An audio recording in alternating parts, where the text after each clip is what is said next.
24 people shot in just 4 days. And yes, you heard that correctly, 24.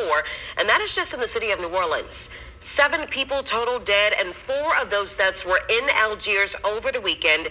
Now, last night during the show, we talked a little bit about our crime issue, but during the 6 minutes of that show, we received 3 emails from NOPD pertaining to 5 separate shootings. That was last night alone.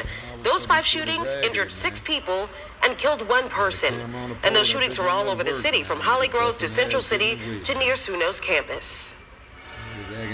There's a real concern about the number of New Orleans police officers on the streets right now. Jeff Asher, a crime analyst, gave a presentation to the New Orleans City Council today about it. Just yesterday, they reported just over 1,000 New Orleans police officers. That's an incredibly low number, the lowest, in fact, since the 1930s.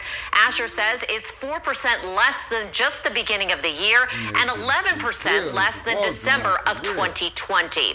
And this really is having an impact on response times. You can see it here. Those response times had been climbing. They went down. Now they were going back up.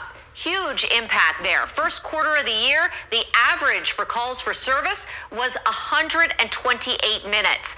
For emergency incidents, those are the real serious responses. The average response time right now, according to Asher, is 28 minutes. For non-emergency calls, it is 163 minutes.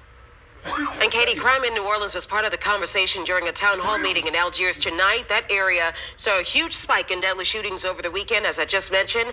As Mike McDaniel explains in tonight's top story, the numbers are part of a larger problem. There's been a lot of violence in the city of New Orleans in recent days, specifically shootings, which is adding to a concerning trend. They came with individual issues like infrastructure and trash, but the one that united everyone at this town hall in Algiers Tuesday was crime. It's a big issue, but we all are working together to get this resolved. In the 24 hours between Friday and Saturday mornings, there were 5 shooting deaths in New Orleans, 4 of them in Algiers, where Jermaine Lewis has lived since 1957. You can't go anywhere. You're afraid to go to the grocery store. You're afraid to come out to meetings. It's not just an Algiers problem. By the time the weekend was up, 6 people were shot to death and 12 injured citywide. Shootings continue through the week. Now we're averaging almost 2 people shot per day over the last 2 years. And that's a really dramatic increase. Jeff Asher with AH Datalytics presented a report to the City Council's Criminal Justice Committee Tuesday. It shows murder has increased by nearly 40% since the beginning of the year, compared to this time last year. If you'll recall, 2021 murder was up relative to the first quarter of 2020. So it's basically 2 straight years of increasing murder numbers. Asher says more people now moving around since the start of the pandemic plays a role. And while the hope is for things to get better, there's no evidence of that. The trend is still up. There's no evidence. I mean, we had a horrific weekend last weekend.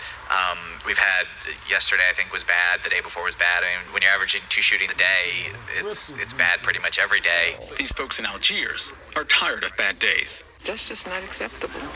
But the police can't control some of the crime. Statistically, here in Algiers, we're safer than anywhere else in New Orleans. But you're right, it's still high and unacceptable.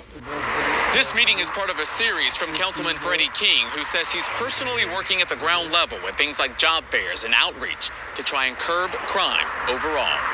Reporting from Algiers, Mike McDaniel, Eyewitness News. Banks are not